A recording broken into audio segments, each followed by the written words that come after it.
Assalamualaikum warahmatullahi wabarakatuh. Di sini saya akan membuat video tentang komunikasi politik. Sebelumnya, perkenalkan saya Raudatul Jana, dipanggil Rara dengan NPM 22050028. Di sini saya akan membuat tugas dari dosen saya, Bapak Bobby Mandala SIP MIP.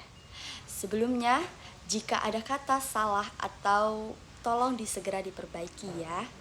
Langsung saja saya akan membahas tentang komunikasi politik. Definisi komunikasi tersebut yaitu menurut para ahli, Laswell mengemukakan konsep komunikasi sebagai siapa mengatakan apa, kepada siapa, melalui saluran apa, dan efeknya apa. Next, siapa mendapatkan apa dan bagaimana. Dapat kita simpulkan bahwa komunikasi itu penyampaian pesan melalui media tersebut. Itu adalah definisi komunikasi. Langsung saja next ke unsur-unsur komunikasi. Ada 5, yaitu pertama, sumber atau komunikator dan lain-lain. Kedua, pesan. Ketiga, penerima atau komunikan. Keempat, media tersebut. Kelima, respon atau efek yang didapat ketika mendapatkan pesan tersebut. Selanjutnya masuk ke dimensi komunikasi. Suatu ukuran yang berkaitan dengan dimensi. Apa saja itu? Yaitu, pertama, dimensi strategi komunikator. Kedua, dimensi pesan. Ketiga, dimensi media. Keempat, dimensi komunikan. Dan kelima, terakhir, dimensi efek. Langsung next, fungsi komunikasi tersebut yaitu untuk mengatur dan mengendalikan yang menjadi tindakan komunikasi. Ada beberapa jenis. Fungsi komunikasi adalah komunikasi verbal, komunikasi non-verbal. Apa saja komunikasi verbal dan non-verbal? Komunikasi verbal yang digunakan untuk menyampaikan isi pesan secara jelas. Sedangkan komunikasi non-verbal digunakan untuk penyampaian emosi, sikap, dan niat pemberi pesan tersebut. Next, ketika kita melakukan komunikasi, maka akan ada definisi politik. Politik berasal dari bahasa Yunani, yaitu polis, yang artinya suatu negara atau negara.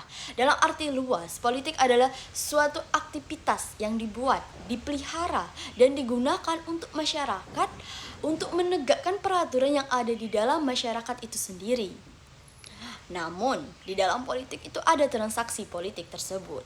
Dimensi politik, ya, politik praktis adalah suatu fenomena dalam dunia politik di mana berbagai niat, motif, kepentingan, dan tekad bersama-sama hadir dan saling berbenturan untuk memperebutkan kekuasaan tersebut.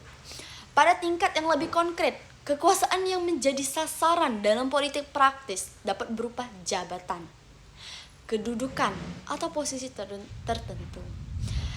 Dan tidak praktis, dimensi politik yang tidak praktis mengacu pada aspek-aspek abstrak atau konseptual dalam politik yang mungkin sulit diukur atau diterapkan secara langsung dalam konteks praktis tersebut.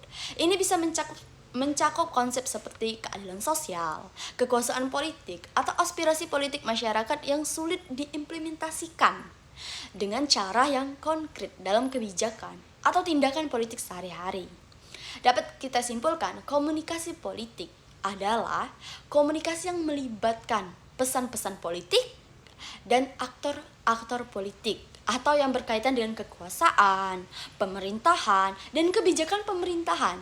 Dengan pengertian ini, komunikasi politik adalah bukanlah hal yang baru. Secara singkatnya, merupakan komunikasi yang dibangun untuk atas nama politik tersebut. Nah, inilah penjelasan singkat dari saya tentang komunikasi politik. Sebelumnya, terima kasih yang sudah menonton. Saya akhiri, wabillahi taufiq wal hidayah. Wassalamualaikum warahmatullahi wabarakatuh. See you next time.